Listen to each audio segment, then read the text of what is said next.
तो I am lucky star के इस एपिसोड की शुरुआत वहीं से होती है जहां से पिछले एपिसोड खत्म हुआ था। पिछले एपिसोड के एंड में देखा था सामने से जिस लड़की की इसने जान बचाई थी वो सामने से कहती भाई मैं आपको खाना खिला के आपको ट्रीट देना चाहती हूँ, आपके घर में नहीं बल्कि मेरे घर में। हाँ तो अपने घर में यहाँ पर लेकर चलते के लीजिए भाई, आप है ना इस घर को अपना घर समझ के आराम से बैठिए, मैं अभी गई और खाना बना के कुछ यहाँ पे लेकर आ गई। ये भी सामने से कहता हूँ ठीक है, मनी मन सोचता है जब इसने खाना खिलाने का ऑफर किया ना मुझे भाई कहीं मेरे घर में या फिर होटल कहीं यहाँ पे जाएंगे, लेकिन नहीं सामने से अपने घर में लेके आ गई। मुझे मालूम रहता है कि इसके घर में आना है तो मैं यहाँ पे ना बोल देता। उसके बाद से यहाँ पे खाना लेकर आती है, देती हूँ, कहती लीजिए खा लीजिए, ऐसा कुछ ज़्यादा स्पेशल खाना तो नहीं है लेकिन आपको यहाँ पे अच्छा लगेगा, ऐसा मैं यहाँ पे दुआ करती हूँ। तो यहाँ पे खाना चालू करता है और काफ़ी इसको अजीब अजीब सी फीलिंग होती है, मतलब नशे में आता है। ये भी कन्फ्यूज ऐसे कैसे भाई, ये सुंदर लड़की आई नो, लेकिन इससे पहले मैं सुंदर लड़कियों से मिल चुका हूँ, लेकिन आज जब इसके साथ देख रहा हूँ तब यार बहुत ही अजीब रिएक्शन हो रहा है मेरा। आई डोंट नो काहे को। सामने से लड़की भी काफ़ी प्यार से काफ़ी सेक्सी से कहती है अरे यार आपने मेरी जान बचाई थी, आराम से खोल के दिल खोल के यहाँ पे खाइए, टेंशन मत लीजिए।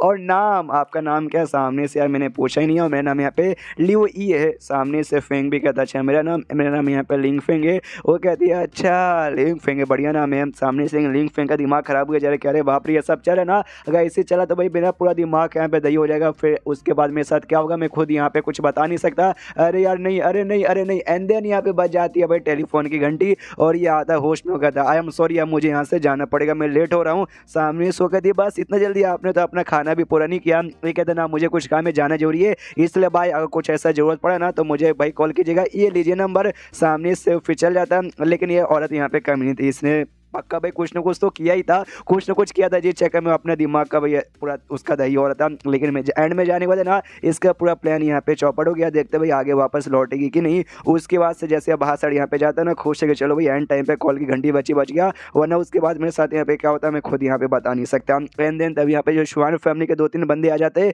ये कहते हुए फैंक तू अब यहाँ पे गया, आज तू बचने वाला नहीं है। ये भी कहता अच्छा बच्चे लोग अपने बाप से पंगा लेने आ गए, कोई बात नहीं मैं भी यहाँ पे तैयार हूँ। और ये भी लड़ाई करने को तैयार था, लेकिन नोटिस करता पावर मैं यूज नहीं कर पा रहा हूँ भाई, मेरे अंदर वैसा पावर महसूस ही नहीं हो रहा जैसे मेरे अंदर। और इसका जो इनर स्ट्रेंथ है ना भाई, जो कल्टीवेशन का जरूरी है वो यहाँ पे गायब हो गया था। जो फिजिकल पावर जो बंदों में नॉर्मली रहती है वो इसके अंदर यहाँ पे था। तो उसी का यूज के सामने से टोटल 3 बंदे थे, उनका यहाँ पे मुकाबला करा था। मुकाबला मतलब डॉजी किया जाता है, यहाँ पे सामने से फाड़ करने बिल्कुल नहीं जाता, लेकिन जब तक इसके पास इनर स्ट्रेंथ नहीं तो एक साथ 3 बंदों का मुकाबला करने में इसको भी काफी ज्यादा ऐसा दिक्कत हुआ पड़ा था कि सामने से कुछ ना कुछ मुझे करना पड़ेगा। एक साथ 3 बंदे एक काम कर सकता हूँ भाई, बंदों की क्वांटिटी कम कर सकता हूँ, तीनों पे फोकस ना करके एक पे फोकस करके उसको बेहोश करता हूँ, फिर सेकंड को फिर एक करके वैसा कर पाऊंगा। तो जो सबसे छोटा बच्चा उनके टीम में था नाम उन पे फोकस कर, तो यहाँ पे पंच मारने को तैयार था।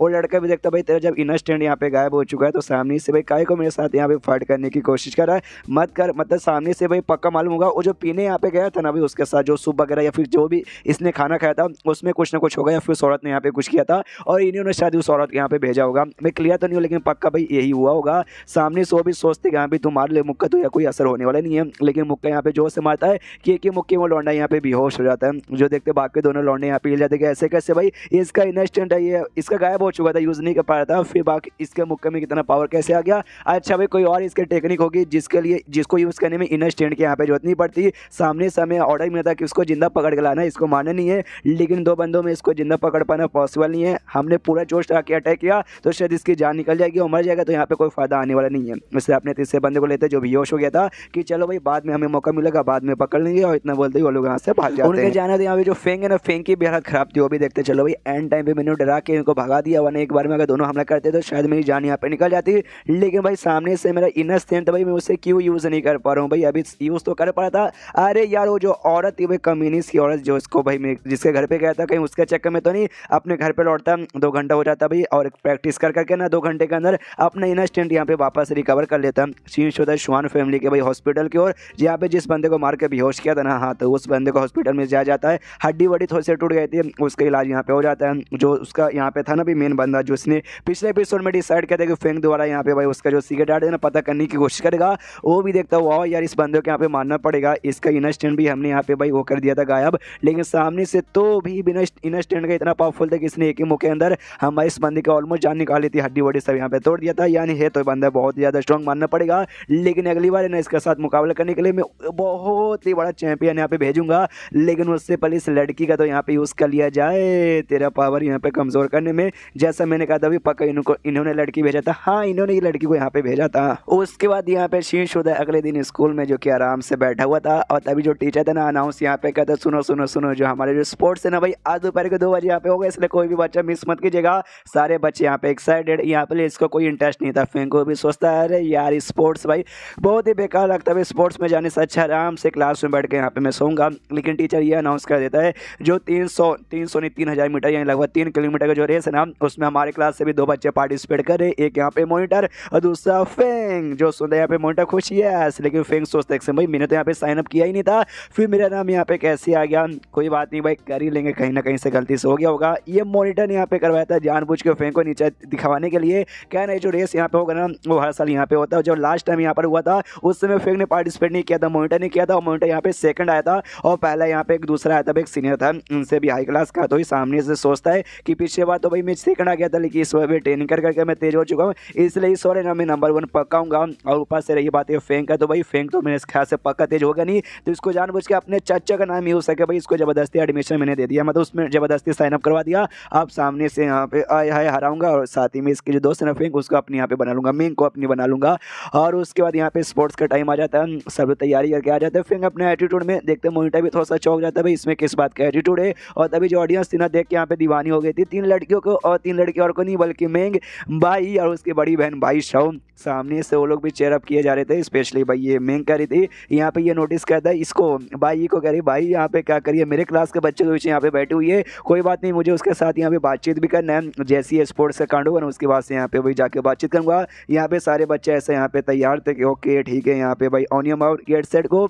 यहाँ पे मेंग भी चेयर अप करती है, जाओ फेंग तुम कर सकते हो। देखती मॉनिटर के यहाँ पे जलती कह रही यार ये मेंग है ना हमेशा फेंग को सपोर्ट करती है, एक बार उसको हरा दूं उसके बाद से देखता हूँ भाई किसको सपोर्ट। और जैसे यहाँ पर ये चालू होता है ना फेंग सबसे आगे भाग के आगे जाता है, मॉनिटर देखता कोई बात नहीं भाग ले भाग ले भाग ले भाई, तेज जैसे बंदे मालूम है स्टार्टिंग में तेज भागते और बाद में थक के यहाँ पे घर पे बैठे रह जाते हैं। और दूसरी साइड से यहाँ पे जो मेंग थे वो सपोर्ट की जा रही है, फेंग फेंग फेंग यहाँ पे चिल्लाई जा रही है। और तभी बाजू से यहाँ पे जो थी ना भाई भाई वो भी जेब से चिल्लाते फेंग तुम यहाँ पे कर सकते हो। जो सुनते ना भाई मेंग भी देखती भाई तू कौन है, तू सामने से भाई मेरे बॉयफ्रेंड के यहाँ पे को चेयरअप कर रही है। और जो ऑडियंस थी ना वो देख के और पगला जाती कि भाई अरे यार ये फेंग साला कौन है, फेंग का बच्चा कि हमारे स्कूल के 2 सबसे सुंदर लड़के उसको यहाँ पे सपोर्ट कर रही है। अब जो मॉनिटर था भाई वो भी भाग रहा है, वो भी सोचता है काय को भाई फेंग में ऐसा क्या है कि सामने से सही लड़के उसके पीछे ये पागल है। यहाँ पे जो रेस था रेस आराम से यहाँ पे कंटिन्यू है, और बेसिकली यहाँ पे राउंड बेसिकली माना, तब कितना माना मुझे आई डोंट नो, जब तक 3 किलोमीटर नहीं होता जब तक शायद यहाँ पे मानना रहेगा।